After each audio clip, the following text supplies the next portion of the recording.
Muy bien, hermanos y hermanas y amigos, os quiero invitar a que me acompañéis al libro de los Salmos, capítulo 78. Libro de los Salmos, capítulo 78. Tenemos ahora un tiempo donde abrimos la palabra de Dios, la leemos y queremos exponerla, predicarla, para que ésta evidentemente impacte nuestras vidas. Hemos cantado hace un momento y le hemos dicho, Señor, Señor, cuanto más te conozco, quiero saber más de ti. Yo espero que esto realmente lo hayamos dicho de todo corazón, que haya sido una realidad de nuestra vida, Señor. En esta mañana voy a conocerte un poquito más a través de tu palabra y eso quiero que me lleve a tener una relación más estrecha contigo, porque de eso se trata. No solamente estamos aquí en esta mañana para alimentar nuestro intelecto, ya está, y después decir cuántas cosas sé del Señor.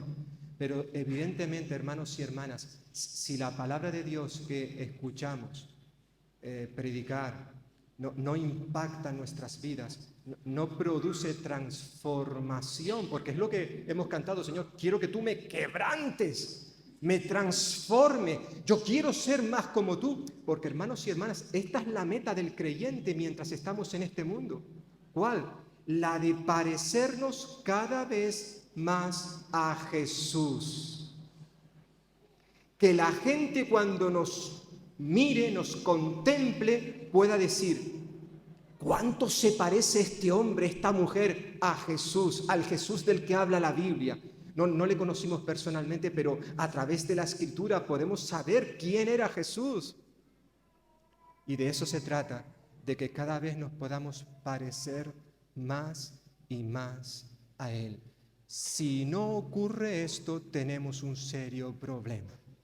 Tenemos un serio problema. Algo está pasando. A lo mejor es este que os está hablando, el predicador que no ha sabido transmitir, no ha sabido llevar las verdades eternas a vuestros corazones.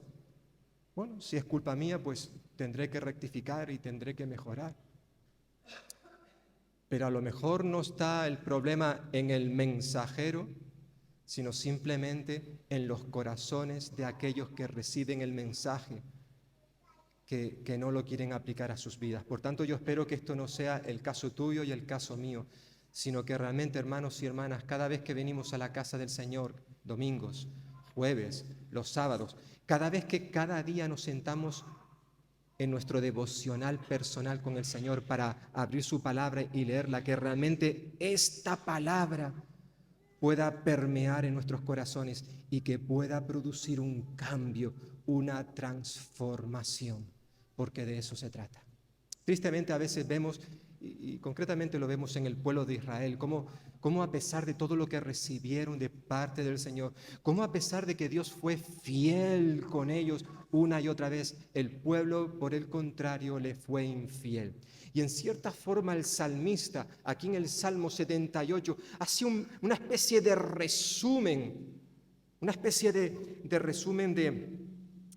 de en cierta forma todo ese tiempo del pueblo de Israel, desde que salió de Egipto en el Éxodo, hasta el tiempo del rey David. Esto es lo que vemos básicamente en el capítulo 78 del Salmo ¿verdad? Pero después de hacer un análisis, el salmista de lo que ocurrió con el pueblo de Israel desde que salió de Egipto, todo el Éxodo, termina el Salmo, versículo 70 hasta el 72, diciendo, eligió a David su siervo, es decir, el Señor eligió a David su siervo y lo tomó de los rebaños de ovejas, de detrás de las paridas lo trajo, para que apacentara a Jacob su pueblo, a Israel su heredad, y los apacentó conforme a la integridad de su corazón, los pastoreó con la pericia de sus manos.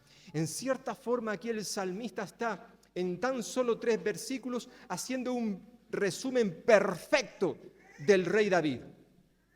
Un personaje bíblico que ya lo hemos estado conociendo un poquito más profundamente en el estudio del primer libro de Samuel, que lo acabamos el año pasado, bueno, el curso pasado. ¿De acuerdo? Todavía no era rey, lo dejamos siendo simplemente un fugitivo que huía para que no lo mataran. Había estado pastoreando las ovejas de su padre, de allí lo llamó el Señor, fue un hombre clave en las victorias de Israel contra los filisteos, pero debido a que la gente le aclamaba más a él que al rey Saúl, pues quiso matarlo. Y vemos prácticamente cómo los últimos más de 10 capítulos finales del primer libro de Samuel, vemos a David siendo perseguido, huyendo para poder vivir. Y en esta mañana quisiera pues que comenzáramos juntos el estudio del segundo libro de Samuel. Si el primero, que ya vimos, terminaba con el fin de un reinado, el reinado de Saúl, ahora segunda de Samuel comienza con el inicio del reinado de David. En cierta forma, el contenido del segundo libro de Samuel podría ser dividido básicamente en dos grandes bloques principales, dos grandes bloques.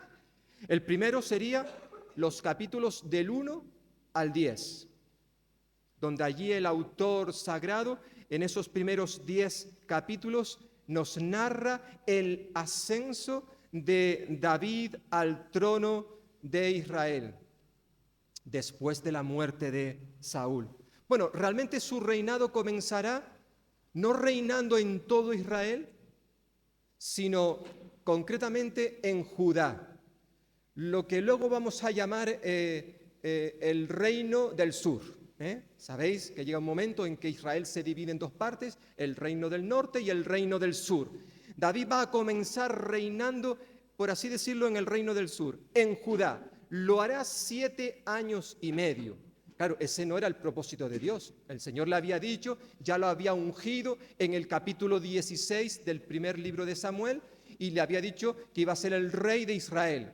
Pero los primeros 7 años y medio lo vemos en Judá.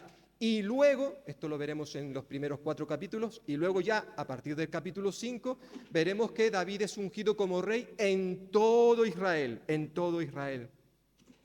Y es interesante cómo en estos primeros 10 capítulos, en este bloque principal del segundo libro de Samuel, vemos cómo David va progresando a pasos agigantados. Él va, por así decirlo, de victoria en victoria, de triunfo en triunfo.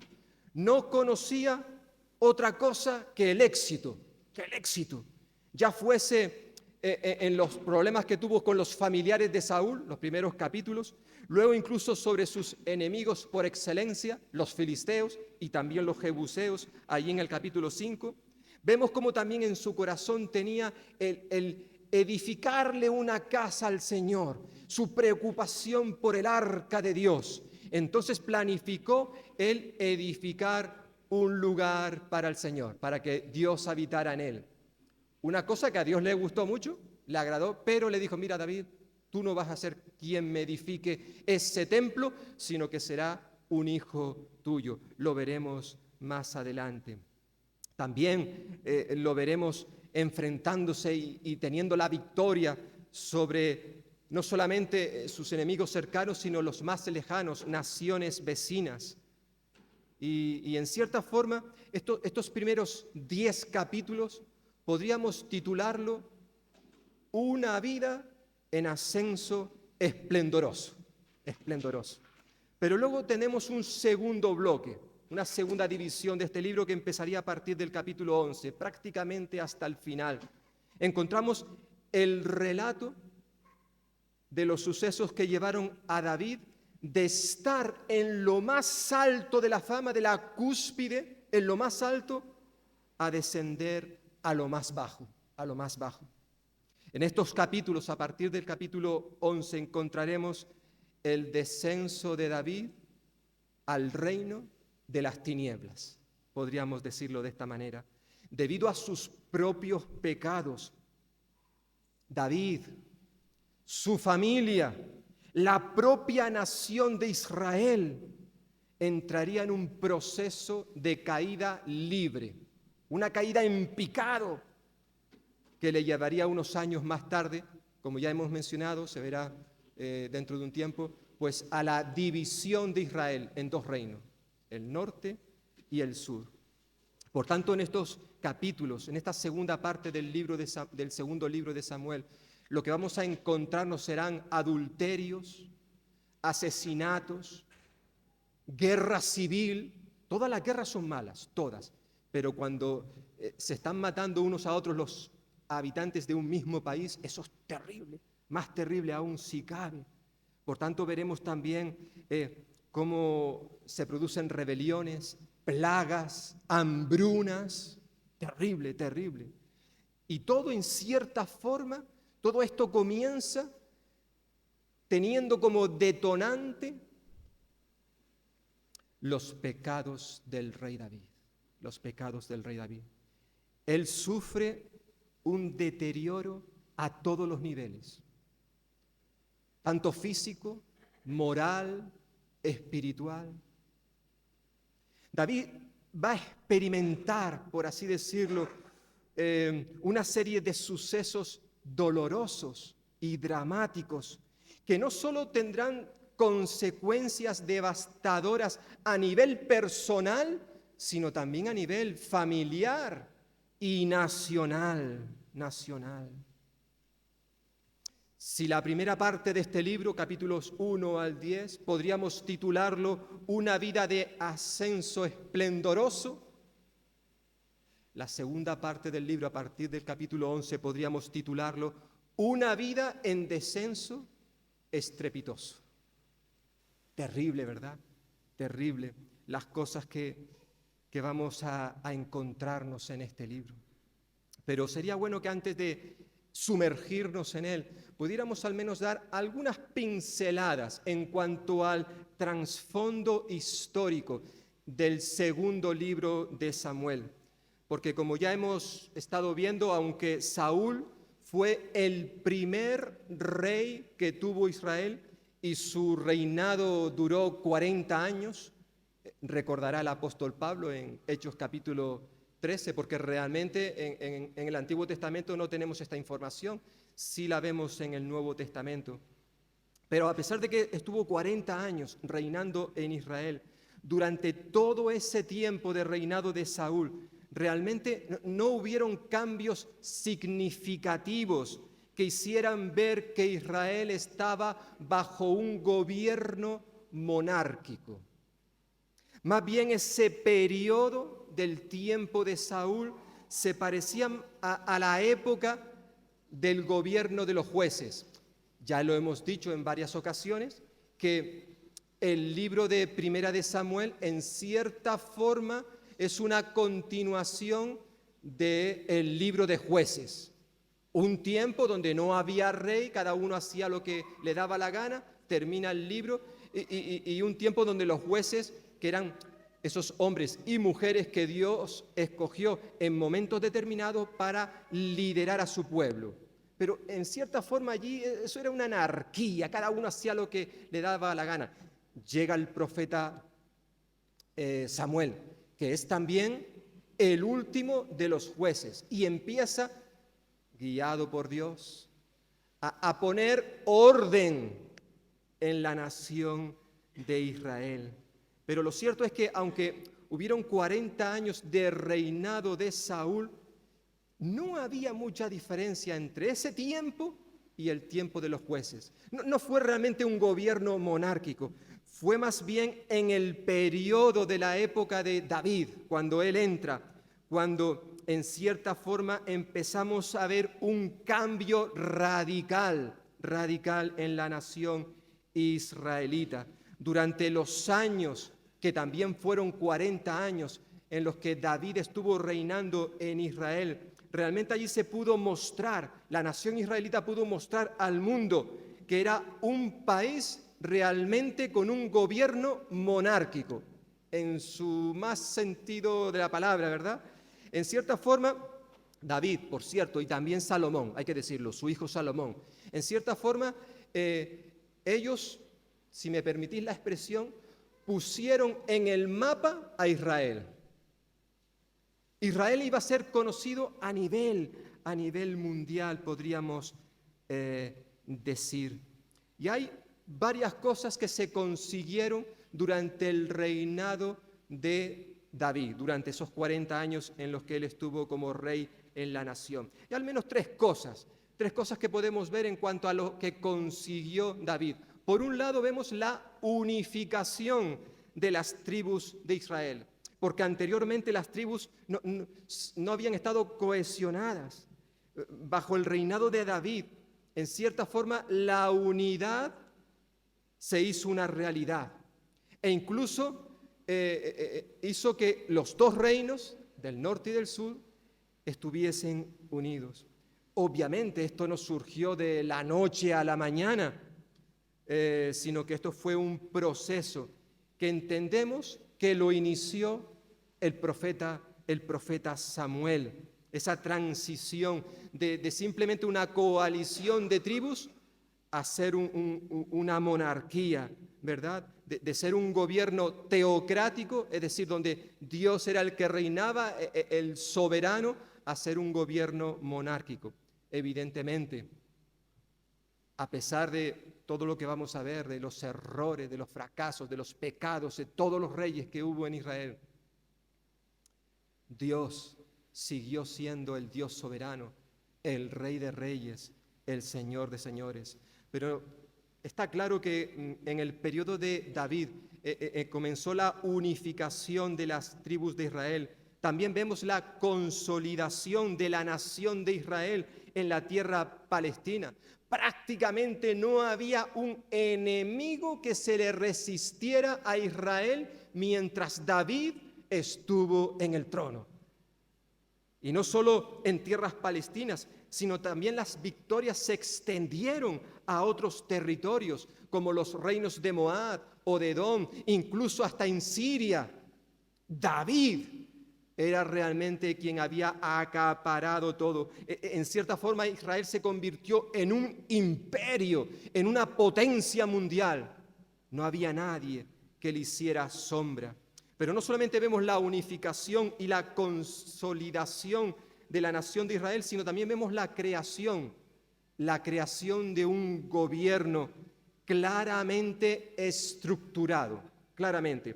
Antes de David, realmente en Israel no existía un gobierno centralizado, pero una vez que aparece David y asume la responsabilidad de reinar en Israel, no solamente vemos en esta nación a un rey, sino también toda una estructura de liderazgo, en cierta forma traduciéndolo en palabras más cercanas para nosotros.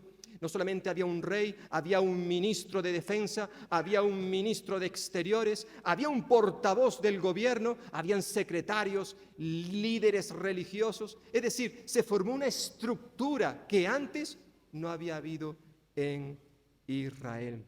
Lo cierto es que con David en el trono se produjo una transformación radical muy importante en la nación, especialmente a nivel militar, político y económico, hasta el punto de alcanzar una fama mundial sin precedente, tanto en tiempo de David y sobre todo luego en su hijo Salomón.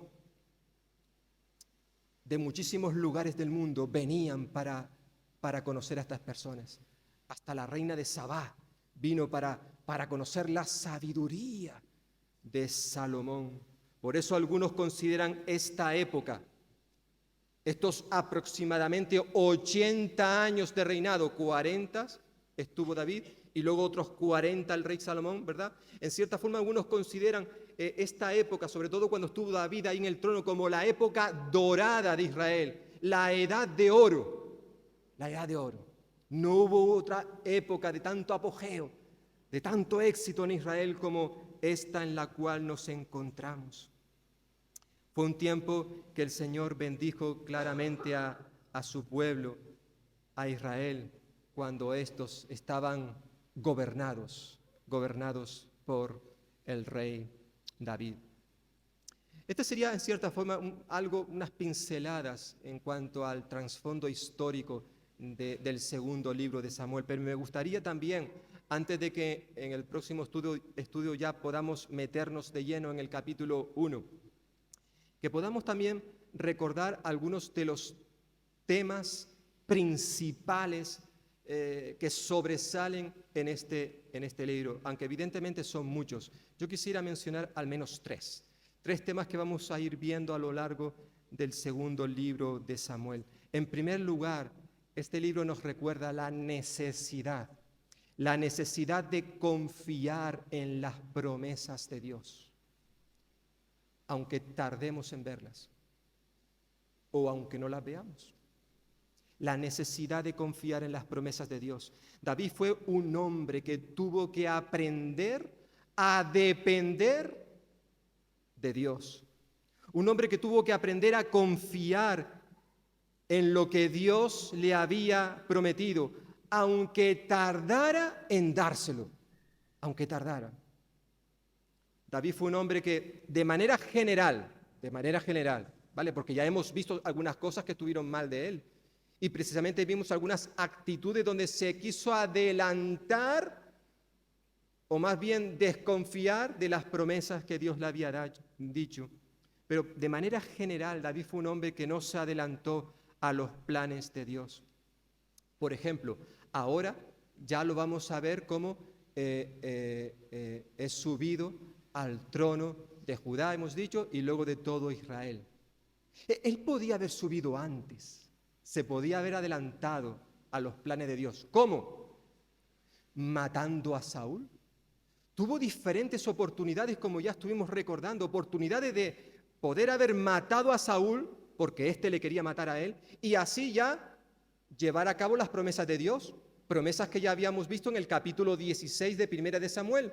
Dios le había dicho al profeta: vete a buscar a un jovencito que está en tal lugar, que pertenece a tal familia, y úngelo como rey de Israel, porque yo a Saúl lo he desechado. Hace ya muchos años atrás que Dios había hecho esa promesa, y él podía haber llevado a cabo sus deseos, pero no se adelantó.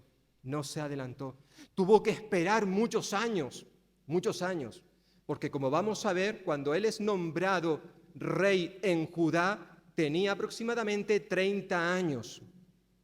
Pero cuando Dios le ungió como rey, probablemente David tendría sobre los 15, 16, 17 años, un adolescente. Él tuvo que esperar aproximadamente unos 15 años antes de ver las promesas de Dios cumplidas. ¿Se podía haber adelantado? Sí, pero él decidió confiar, esperar en lo que el Señor le había prometido. ¿Y cuántos fracasos, cuántas tragedias han venido al pueblo de Dios de manera general o como individuos, precisamente por no haber tenido esto en cuenta? Por no confiar en lo que el Señor nos dice en su palabra. Nos adelantamos. ¿Se habrá olvidado el Señor? En cierta forma esto es lo que le pasó, por poner un ejemplo, a Abraham, al cual Dios le había prometido un hijo. Pero como tardaba tanto, de hecho tuvo que esperar 25 años. 25 años esperando a que naciera Isaac, el hijo de la promesa. Pero él no supo esperar, se adelantó, se unió a otra mujer, tuvo un hijo llamado Ismael, al cual Dios bendijo, pero que ese hijo no era el que Dios le había prometido. Y aunque Dios obró a través de este niño, evidentemente las consecuencias que vino para Abraham y su familia fueron terribles. Bueno, las consecuencias en el día de hoy las seguimos viviendo. ¿Cuántas personas, cuántos jóvenes en nuestras iglesias evangélicas conocen perfectamente la importancia, el deseo, la voluntad de Dios de que como creyentes hemos de casarnos con otro creyente. Pero pasan los años y no aparece ningún hombre, ninguna mujer en mi vida. Me estoy haciendo mayor y hay muchos, yo conozco personalmente, y sobre todo a mujeres, que a pesar de que tuvieron oportunidades para casarse con no creyentes, no lo hicieron por obedecer a Dios. Y pasó el tiempo y al final se quedaron solteras, pero consideraron que eso era mejor que lo otro. Esperar en el Señor. Y muchos, por no saber esperar, se adelantan y se casan con la persona equivocada. Y luego hay consecuencias. En cierta forma, este relato bíblico nos recuerda la necesidad de confiar en Dios, de no adelantarnos a lo que Él nos ha dicho. Pero también vemos, o vamos a ver en los próximos tiempos, la realidad del pecado y sus consecuencias. El pueblo de Israel había demandado al Señor un rey. Y aunque esa no era la voluntad de Dios en un principio, Dios les concedió un rey. Los israelitas, ellos creían que un cambio de gobierno traería como consecuencia un cambio para bien en la nación de Israel. Pero ellos iban a tener que aprender que lo que realmente importaba no era tanto un cambio exterior, tener un rey como las demás naciones, sino que lo importante era tener un cambio en el interior, un cambio en el corazón, cosa que Israel no hizo. Ellos pensaban, no, con tener un rey, tú verás cómo la vida no va a sonreír. Pero no supieron esperar, como hemos dicho hace un momento. No supieron esperar, no supieron confiar en Dios. Cantábamos hace un momento, es un precioso cántico, básicamente extraído del pasaje que nos leyó Miguel Ángel en Isaías. Nuevas fuerzas tendrán. ¿Quiénes? Los que esperan en Dios. Esperaremos en Dios, cantábamos, esperaremos en Dios. El problema es que cuando se nos acaba la paciencia, cuando decidimos que ya no puedo esperar más, nos adelantamos y vienen los problemas. Vienen los problemas. Ellos pensaban que con tener un rey todo iba a cambiar. No se dieron cuenta que el verdadero cambio que tenía que haber habido en Israel era un cambio de corazón. Por eso el profeta Samuel, como vimos en su momento, advirtió al pueblo, mirad, esto no es bueno. ¿Queréis un rey? Tomad un rey. Pero van a haber unas consecuencias. Entre otras cosas, esa persona se va a enseñorear de vosotros. Esa persona va a asumir un poder que llegará un momento en que será una carga para Israel. Pero ellos no hicieron caso. ¿Y qué sucedió? Pues lo que había dicho el profeta Samuel. Lo vivieron con Saúl en primer lugar, pero también lo vivieron con David, con el rey David. Cuando éste estuvo en la cumbre de la fama, su éxito, su poder se le subió a la cabeza. Y ya sabemos lo que pasa cuando se nos sube algo a la cabeza, ¿verdad? Esto le ocurrió a David y hubo unas consecuencias trágicas. Evidentemente sabemos que David no pudo leer la primera carta de Pablo a los Corintios, lo sabemos, porque si la hubiese conocido, una revelación especial, y concretamente esas palabras del apóstol Pablo cuando él dijo, el que piensa que está firme, que tenga cuidado, que tenga cuidado porque es posible que caigamos, que tropecemos. David evidentemente no tuvo esto en cuenta en su vida.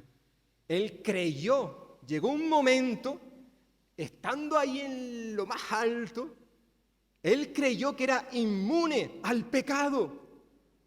O quizás incluso llegó a pensar de que tenía libertad como rey, con todo el poder que había alcanzado. ¿Por qué no desviarse un poco y pecar contra Dios? Y eso fue lo que ocurrió. Pero eso es lo que vamos a ver, hermanos y hermanas, a lo largo de la historia de los reyes de Israel y de Judá. Ayer estuve en mi devocional, justo me había tocado leer, entre otros pasajes, Segunda de Crónicas. Estoy ahora mismo también leyendo Segunda de Crónicas. Y es interesante cuando se está recordando los reyes que tuvo Judá, que todos pertenecían a la dinastía de David. No todos, pero de muchos de ellos comienza el relato diciendo: y fulanito, el rey de Judá, hizo lo bueno delante de Dios, hizo lo que agradaba a Dios. La mayoría empiezan así, pero tristemente la mayoría luego acaban mal. Y concretamente ayer estaba leyendo acerca del rey Usías. Por lo visto fue, la flor y nata dentro de los reyes de Judá. Un hombre que agradaba a Dios, que estuvo reinando muchísimos años, pero llega un momento en el texto, después de describirnos todas las cosas buenas que había hecho Usías, se nos dice que cuando aumentó su poder, se volvió arrogante, lo cual le llevó a la desgracia. Se rebeló contra Dios. ¡Oh, qué pena, qué triste! Y esto lo vemos una y otra vez, pero lo vemos desde el principio. Todos los reyes que pasaron por Judá y sobre todo por Israel, les ocurrió lo mismo. Cuando se estaban en lo más alto de la cumbre, dice, cuando se aumentó su poder, se volvió arrogante, soberbio, engreído. Y en este caso, Usías, concretamente, él se tomó la libertad de entrar en la casa del Señor para ofrecer incienso. Pero eso era algo permitido únicamente para los sacerdotes. Por tanto, todo el equipo de sacerdotes va y se presenta delante del rey Usías. Tú no puedes hacer eso. Eso era peligroso para los sacerdotes, enfrentarse al rey en aquella época. Pero ellos lo tenían claro, se enfrentaron al rey. Aún así, él fue un soberbio. Yo hago lo que me da la gana. Y estando con el incenciario en la mano, nos dice el texto bíblico que Dios le envió una enfermedad, la lepra, y poco tiempo después murió. En cierta forma aquí el relato nos vuelve a recordar lo que experimentó David, la realidad del pecado y sus consecuencias. Hermanos y hermanas, ninguno de nosotros, y sobre todo me dirijo a todos aquellos que tenemos el privilegio de llevar años en la iglesia, quizás desde que nacimos, quizás desde que estábamos en el vientre de nuestra madre, quizás tenemos 50, 60, 70, 80 años, más de 90 como tenemos algunos en esta mañana, en este lugar, como tienen algunos en este lugar. Porque el llevar muchos años en los caminos del Señor nos puede llevar en un momento determinado de nuestra vida a creernos que tenemos licencia para hacer lo que nos da la gana, incluso de pecar contra Dios, que ya Él nos lo perdonará por los años que llevamos en sus caminos. Ninguno de nosotros debería pensar de esta manera, pensar que ha llegado un momento en su vida donde todo vale, donde todo me es lícito. Y desobedecemos al Señor, porque evidentemente si hacemos esto va a haber consecuencias para nuestra vida de manera individual y también para la vida de la iglesia. Por eso qué importante recordar las palabras del apóstol Pedro en su primera carta: sed sobrios y velad. Manteneos despiertos, en condiciones para estar atentos a lo que está sucediendo a vuestro alrededor. ¿Por qué? Porque tenemos un adversario, dice Pedro. Ese adversario es el diablo, que está alrededor nuestro, como si se tratase de un león rugiente, hambriento, que está buscando a quien devorar. Y dice Pedro, resistidle, firmes en vuestra fe. Resistidle, ¿por qué? Porque Él es más listo que nosotros. Hermanos y hermanas, lo he dicho en muchas ocasiones, el diablo no es omnipotente, todopoderoso. El único que lo es Dios. Él no es todopoderoso, pero tiene mucho poder. Y nos lleva kilómetros de ventaja. Él es más listo que tú y que yo.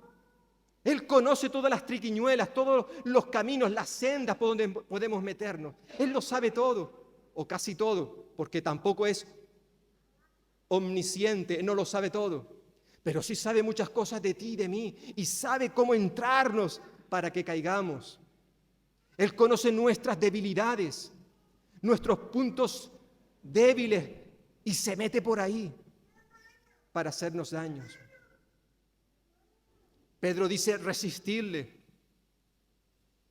resístele, porque es posible resistir al diablo.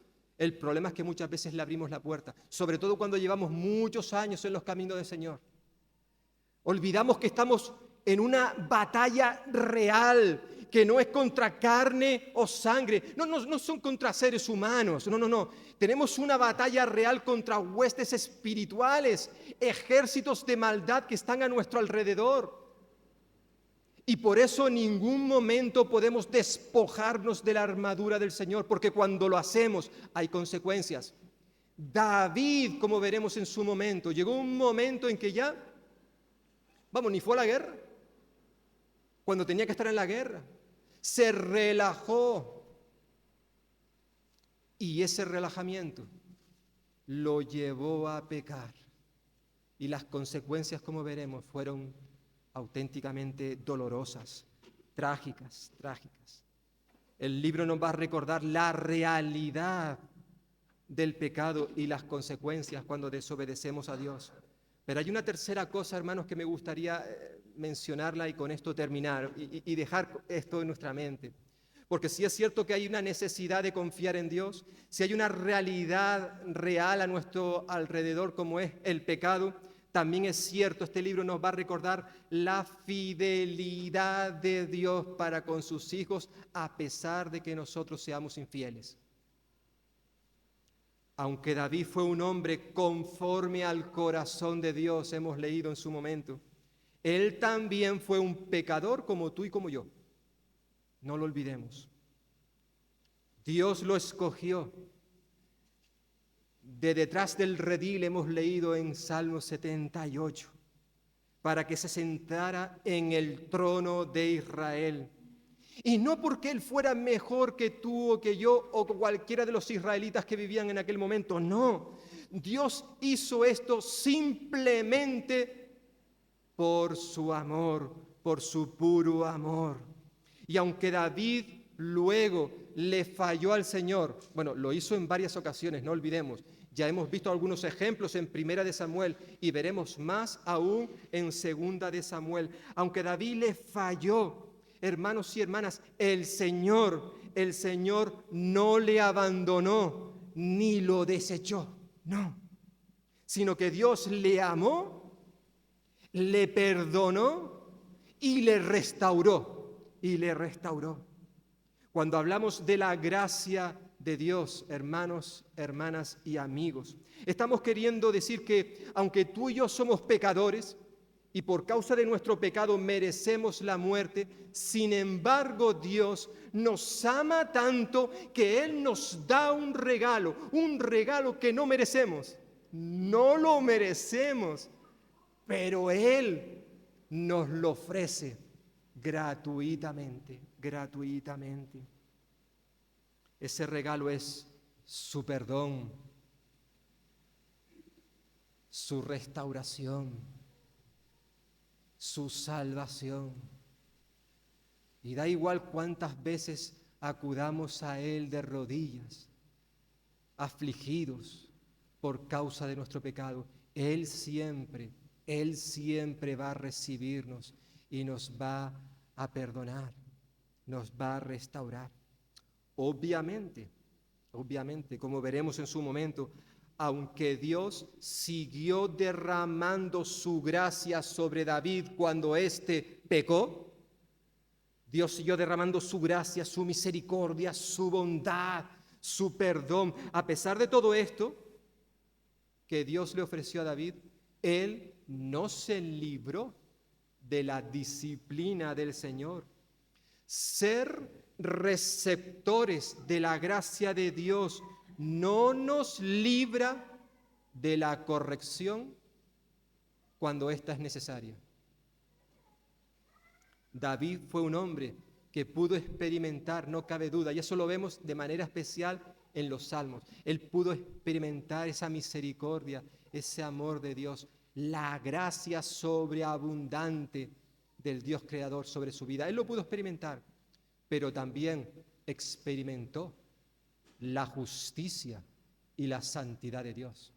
Cosa que yo sé que a muchos creyentes en el día de hoy no les gusta que se hable de esto. A mí háblame del amor de Dios. Claro, hermanos, hermanas, amigos, hay que hablar del amor de Dios, que Dios es un Dios de amor, pero también es un Dios de justicia, de santidad, que no va a pasar por alto el pecado, ni siquiera de hombres como David, un hombre conforme al corazón de Dios. Es decir, un hombre que tenía unas cualidades, unos rasgos, unas características que no le hacían perfecto, pero evidentemente mostraban que él era la clase de persona que Dios quiere tener delante de él, la clase de hijos que Dios busca en esta mañana. Una persona que a pesar de sus errores fue capaz de verlos, de confesarlos y de mostrar humildad por medio del arrepentimiento, Y gracias a, no sé si es correcto decir gracias a sus fracasos, pero lo cierto es que en la Biblia tenemos algunos textos que realmente traen un consuelo a nuestra vida cuando los leemos. Textos que escribió David precisamente después de haber cometido esos terribles pecados. Por eso él pudo decir en una ocasión: ten piedad de mí, oh Dios. Por tu amor, por tu gran compasión, borra mis faltas. Límpiame por entero de mi culpa, purifícame de mis pecados. Pues yo reconozco mi culpa, tengo siempre presente mi pecado. Contra ti, solo contra ti pequé. Yo hice lo que tú aborreces. Así que serás justo en tu sentencia. Serás irreprochable cuando juzgues. Señor, a ti no te satisfacen los sacrificios. Si te ofrezco un holocausto, tú no lo quieres. El sacrificio a Dios es un espíritu apenado. Tú, oh Dios, no rechazas al corazón dolido y humilde. Es decir, en estas palabras que encontramos en el Salmo 51, el salmista, el rey David, reconoce que él es culpable de sus pecados. No le echa la culpa a nadie, sino que realmente el único culpable de sus pecados es él mismo. Y reconoce que Dios es justo y que tiene derecho a borrarlo del mapa, si él quiere. Pero también David sabe que Dios, al corazón contrito, al corazón arrepentido y que se humilla delante de él, el Señor no va a rechazar a esa persona. Y da igual, hermano y hermana, vuelvo a repetirlo. Y amigos, especialmente amigos que estáis aquí escuchándonos, o que nos escucharéis más adelante a través de internet. En esta mañana Dios te invita a que acudas a Él. Sí, tú no eres digno de su gracia. Tú eres culpable. Y tus pecados lo único que te ofrecen es la muerte y la muerte eterna. Pero gracias a lo que hizo Jesucristo en la cruz del Calvario, ahora tú y yo, cuando creemos, cuando aceptamos lo que Él hizo por nosotros, entonces y solo entonces Jesús nos ofrece su perdón, su salvación. Pero para eso tenemos que hacer como el salmista, reconocer nuestros pecados, pedirle perdón al Señor, acercarnos a Él con un corazón verdaderamente, como decía el salmista, dolorido. Señor, cuánto dolor siento por lo que te he hecho. Pero también sé que a pesar de mis pecados y de los grandes que puedan ser estos, tu gracia es aún más grande y tú la has derramado sobre mí. Por tanto, teniendo en cuenta todo esto, que el Señor nos ayude para que en los próximos meses donde vamos a acercarnos al segundo libro de Samuel podamos recordar, por un lado, la necesidad de confiar en el Señor, aunque no veamos sus promesas cumplidas en nosotros, que podamos recordar la realidad del pecado. Dios no quiere que tú y yo pequemos. Decía el apóstol Juan, hijitos míos, no pequéis, no pequéis. Pero también, como el relato bíblico nos va a recordar, cuando esto ya ha ocurrido, cuando al final hemos cedido al pecado y le hemos fallado al Señor, recordemos, hijitos míos, no pequéis. Pero si alguno hubiese pecado, abogado tenemos para con el Padre, a Jesucristo.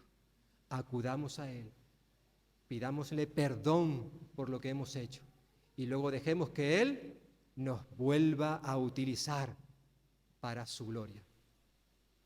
A veces quizás vamos a tener que experimentar la disciplina, la corrección del Señor, pero no pasa nada, no pasa nada, porque esto nos recuerda de que somos sus hijos y de que Él nos ama, porque Dios, al que ama, corrige, disciplina. Lo hizo con David y lo puede hacer también contigo y conmigo. Pues que el Señor bendiga su palabra en nosotros en el día de hoy.